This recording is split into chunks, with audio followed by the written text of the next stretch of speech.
Darlington, home of the Southern 500. It begins like a circus. The wildly painted performers arrive long before the crowd. The equipment is readied, the acts rehearsed. 40 cars wait on the starting line, and 69,000 fans have come to see them run. This is the 21st Southern 500. Stock car racing comes of age with this race. Racing fans from all over the southeastern part of the United States have been pouring into the Darlington Raceway here in Darlington, South Carolina, to watch the Southern 500. This race is the race that many of the drivers feel is the one they'd like to win more than any of the others. You might say, why? It's not the biggest track, certainly. It's not the richest purse. But the thing is, it's got age going for it. It's got heritage. This was the first of the real super speedways built at 1.25 miles. It's now been refurbished. It's now 1.366 miles around. The purse today, $137,000 and a few odd dollars. And more importantly, perhaps than even the money, is the fact that there are 3 drivers here today who have an opportunity to win the Grand National Championship for 1970. Those 3 drivers will be really going hot and heavy. Leading is Bobby Isaac. In second place is James Hilton. And Donnie Allison is in third place in that point standing. And get this, at the end of the year, the driver who has the most points in Grand National Championship racing gets $60,000. We'll talk more about the cars. There are 41 in all that are entered. And the pole sitter, David Pearson, qualified at 150.555 miles an hour. But let's go down to Chris Economaki in the pit area, who will tell us a little bit more about Darlington and why it's such a special thing. Chris? Thanks, Bill. The Southern 500 is a continuing technical exercise. This year, the drivers come to the line with carburetor plates between the carburetors and the engines. It's slowing the cars down and robbing them of horsepower. And what that has done has tightened up the competition. The slowest car is much faster than the slowest car was a year ago. In other words, the field is closer together. And this year, windows are out of the cars. A year ago, they were optional. So the drivers are now racing without the benefit of the streamlining afforded the windows. All in all, it's a new ball game for almost every one of the 40 drivers in the field. Now, back to you, Bill. All right, thanks very much, Chris. We'll be looking forward to your comments throughout the course of the Southern 500. But right now, let's talk about racing, and more specifically about 33-year-old Richard Petty from Randleman, North Carolina, the winningest driver in NASCAR history. It was just last May at the Rebel 400 where he almost met disaster. He came off the number 4 turn, hit the wall on the outside, caromed off the wall, and at a speed of better than 100 miles an hour, hit with explosive force against the concrete inside retaining wall. Over and over he went. It looked for a moment as if he might have lost his life. He didn't. He just lost his car. But how does he feel about coming back to this very track? Let's find out. Last time around at Darlington, Richard, you left the track in an ambulance. Has coming back been difficult for you? Well, I don't guess it has, really. I hadn't paid a whole lot of attention, although I'm not running probably as good as I have before. I don't think it's thinking about the accident as much as if the car's not handling as good as what it has. When you go by that spot on the track, do you think about that crash? No, I don't think about the crash. I just know that I can crash, but that seemed that wall was awful hard up there. What's this device I see on the top of your car here, Richard? What will that do? Well, this is what we got now that comes down and fastens to the roll bars, and if I'd had this in the spring, it would have probably kept me from getting hurt in it all. And since then, we did have some wire screen in here, and we felt like that would be detrimental too, so we made this out of nylon, and this looks like it's going to be the hot setup. Richard Petty's teammate, Pete Hamilton, is already in his car number 40, and the nylon mesh you see there on the side is in place. Some of the drivers use the steel or metal mesh. Now the command, gentlemen, start your engines. And let's see if all 40 cars will be underway. And somebody who will be most anxious to find out if all cars are starting is Bill Dennis, who is car number 54. He's the 41st or alternate. And if one car doesn't get into it, of course he would. Let's get a word with Chris Economaki about the starting field and the average speed. It's a tight field, Bill. Pearson at 150.5 is only 3.86 seconds slower than Earl Brooks, the 40th starter. So we should see a close race. And here they come with Lorenz and Petty, Spencer, Harrington, Brooks, and Hilton lined up behind the leaders, and the green flag is out. And the Southern 500, which comes of age today, 21 years old, is underway, and David Pearson charges for that first turn, cuts off Buddy Baker in the first turn, and both those cars seem to have a tremendous amount of acceleration ahead of the field. Right behind Pearson and Baker are Bobby Allison and Charlie Glotzback, and as they come by the backstretch, half a lap gone by, it's still Pearson and Buddy Baker into the number 3 turn, up into the high bank, which was redesigned a year ago to 26 degrees of bank. And here they come by the first time, the first lap, and it's David Pearson, Buddy Baker, Bobby Allison, and Bobby Isaac making his move as he goes by Bobby Allison into third place. Isaac is one of the contenders for the championship, Bill, and he'd very much like to win this one today. Yes, and he's said before that he hates to race here, Chris. He said it's the toughest track I've ever had to drive on in my life. Isaac would certainly like to win here. It'd mean a lot of money for the Grand National Championship. And there you see the first 5 cars, Pearson and Baker, followed by Bobby Isaac, Bobby Allison, and Donnie Allison. First 5 coming around the grandstand. Then Cale Yarborough, followed by Charlie Glotzback. So the first 7 cars running very hot. Here's the speed, Bill, an amazing 145.060 miles an hour. They're moving. And that is quite a high speed. As a matter of fact, we have a hot day here today, and if they keep that up, there might be some driver fatigue. And as you can see, some of the slower cars already are being lapped. The carburetor plate isn't slowing them down too much. That was put in about 5 races ago to keep engines from blowing, and it's doing that. But it hasn't cut the speed all that much. And it's still David Pearson, followed by Buddy Baker. Then Bobby Isaac has pulled up a little bit on Buddy Baker. Look at Isaac closing in there. You know, Chris, it's kind of ironic, but 20 years ago this weekend, Buck Baker entered the first car ever in the Southern 500. It was a 1950 Oldsmobile. That car's in the museum today. Buck, who's busy on NASCAR's Grand Touring circuit, is racing up north and is missing seeing his son in action today. And look at these 5 cars come by here. Pearson, Baker, Isaac, and Donnie Allison has passed brother Bobby for 4th place.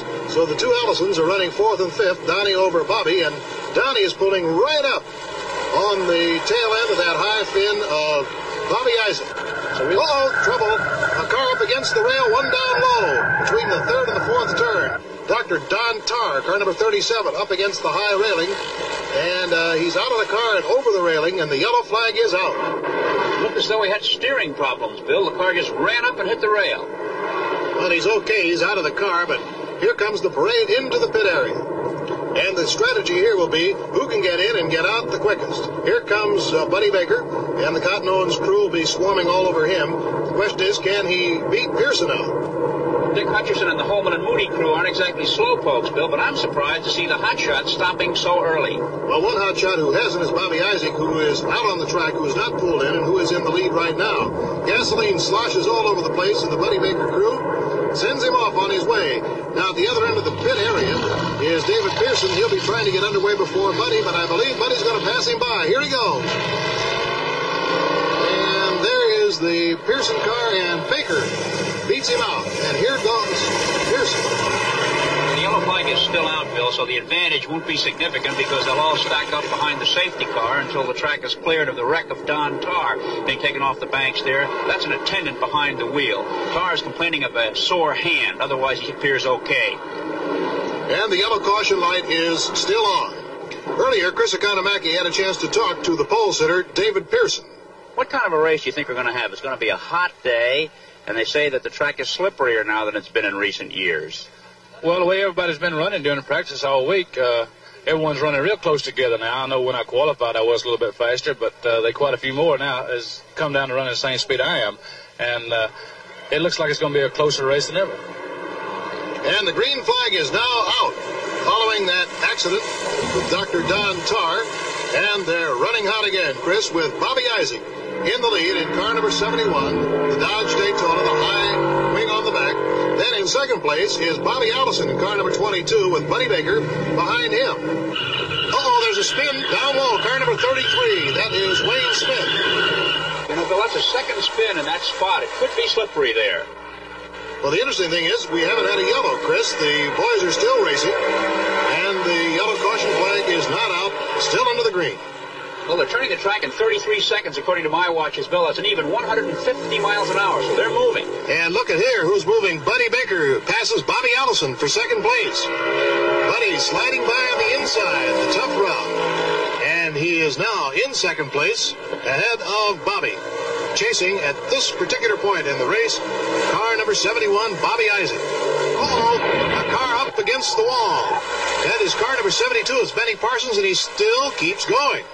Grinding the side of the car away on the wall, and this time the yellow flag does come out.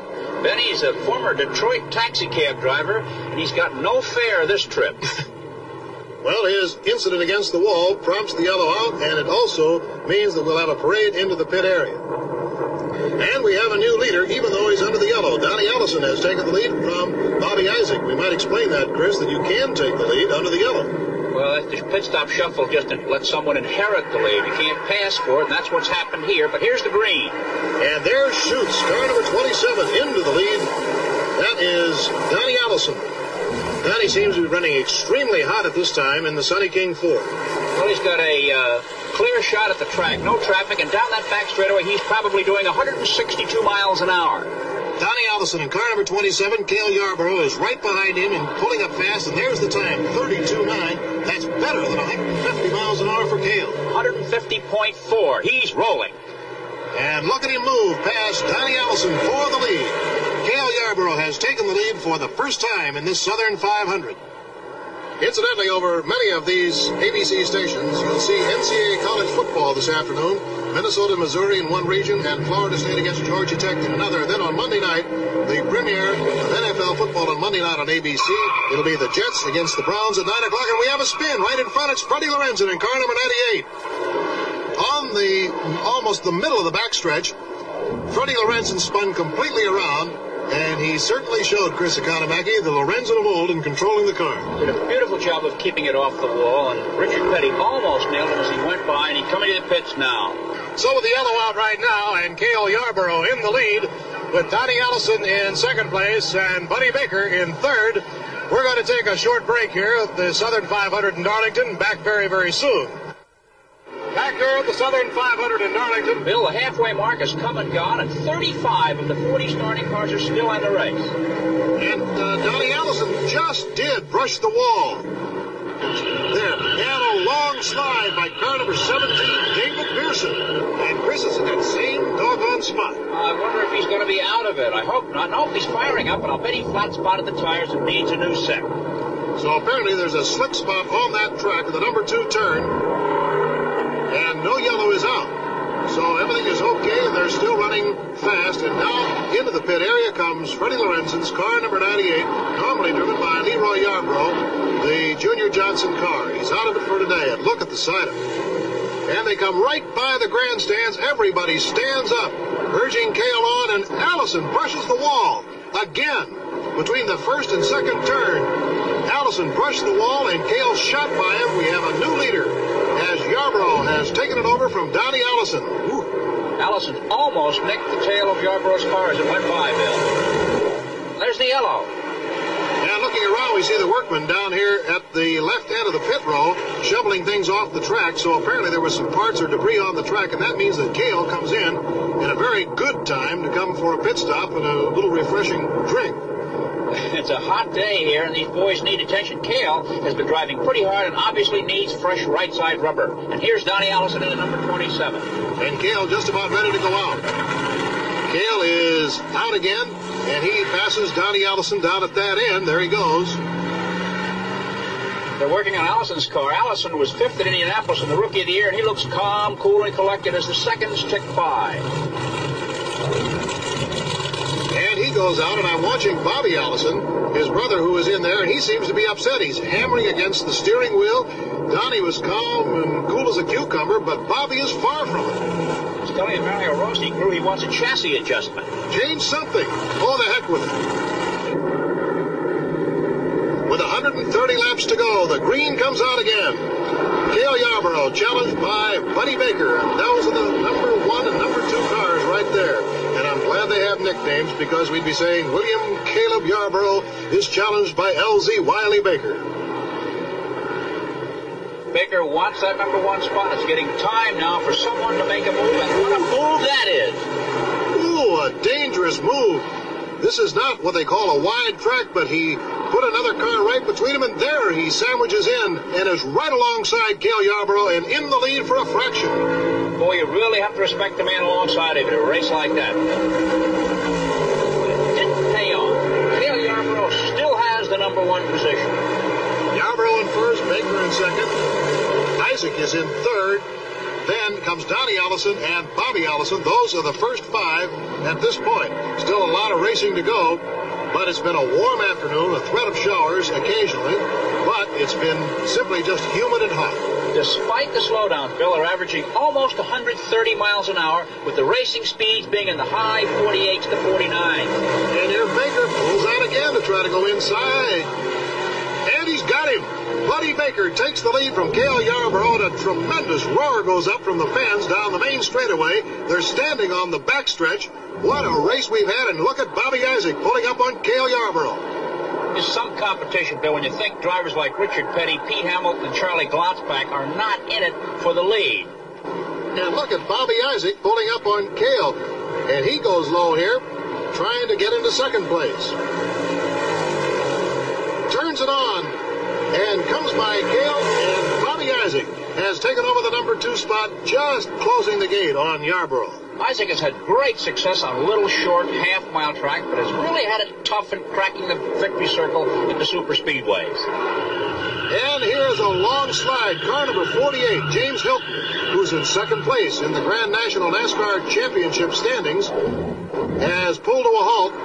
Look at those skid marks. You can bet he'll be back in the race. He always manages to finish, and that's the way you get the points for the title. You must be around when the checker waves.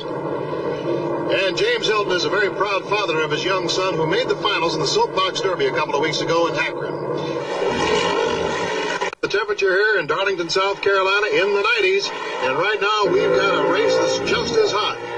Buddy Baker and Cale Yarborough still battling for that lead, just as they were when we left you a short time ago. And Chris Economaki, let's have a quick rundown here after the first 3 cars of Baker, Yarborough, and Donnie Allison. How far back is Bobby Isaac? He's 1 lap down, Bill, but 4 laps down. In 5th place is Pete Hamilton, and 5 laps down is David Pearson in number 17, racing in the same lap with Richard Petty. Bobby Allison, with that trouble, has dropped to 11th place, some 10 or 15 laps back. And the Wood Brothers crew signaled that 33.6 to Cale a moment ago. It's 147.3 miles an hour. So Cale has been running very consistent laps, right around 147, 148 miles an hour, and seems content at the time, at least, to stay behind Buddy Baker. Well, Cale lives near here, and he always says he does better on his hometown track. I think he sort of smells victory today. Well, a fellow who would like to smell victory is Buddy Baker, who has never won here. And earlier, Chris Economaki talked to him about this track and about this race. What's different about Darlington this September from last September? Well, Chris, the best way to explain that is Darlington. It changes every 30 minutes. It's hard for people who've never been here to understand. This racetrack is almost like a living thing. The temperature changes the racetrack. The competition, the amount of people around you, and the drafting procedures and all, everything just adds up to Darlington all over again. A year ago, Buddy Baker finished 3rd in this race. 2 years ago, he finished 3rd and ran 400 miles without any breaks. But things seem to be cruising along well for him today. The challenge that he has for the immediate moment is Cale Yarborough, and Cale is about a second and a half behind. That's Buddy's car on the yellow cap, Cotton Owens. And look how much Cale just picked up just down the chute. Looks like he might try to challenge here. The Mercury apparently drafts the Dodge well, Bill. Some cars pull, others push, and in this case, the 21 car seems to hang right onto the back of the wing Dodge.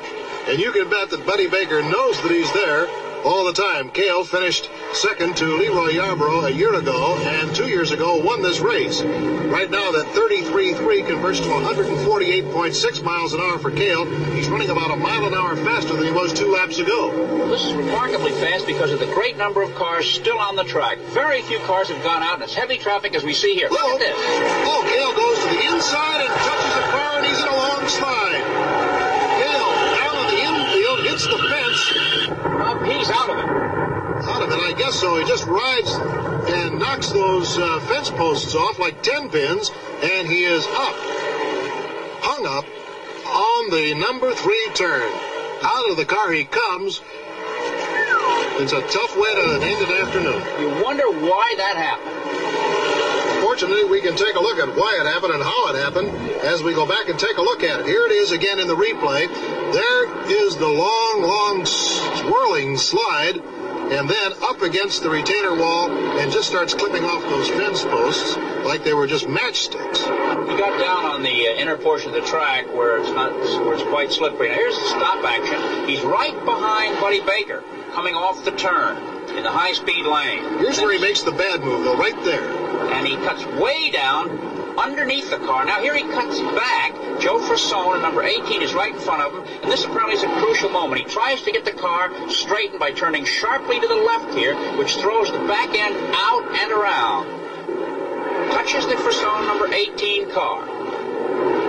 Now he does a remarkable job of controlling that spin as he just does a whirling dervish down into that number 3 lower corner. It's a very tight and quick spin with the wheels locked up, and that's where the smoke came from. And here, some of the 69,500 fans, the type of the crowd we have here today, South Carolina's largest sporting crowd, seeing their favorite out of the race. And nobody is more dejected than Cale Yarborough right now as he'll take that ride. Fortunately, in a relatively upright position in the ambulance, which is always a good note. But the Wood Brothers crew, of course, very dejected that the car has been wiped out of this race, and Cale be coming back to the pit area. We'll get a word with him shortly.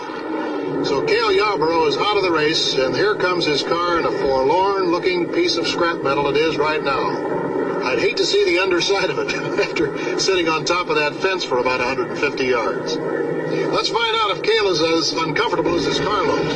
It looks as though you've had a tough day, Cale.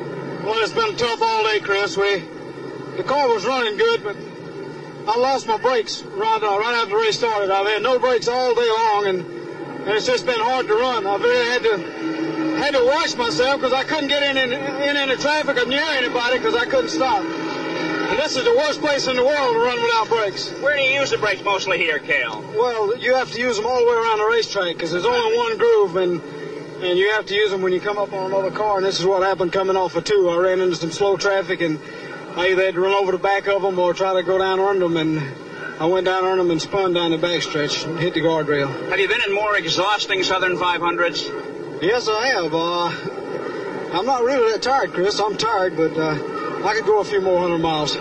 Cale Yarborough ready for some more. Before the yellow caution came out for Yarborough's accident, they were running 131.75 miles an hour. That would be a record if they could continue at that pace. The record is 130.4, set by Richard Petty in 1967. But the story here is Baker in front, then in second place Isaac, then third place Hamilton, and fourth place Pearson.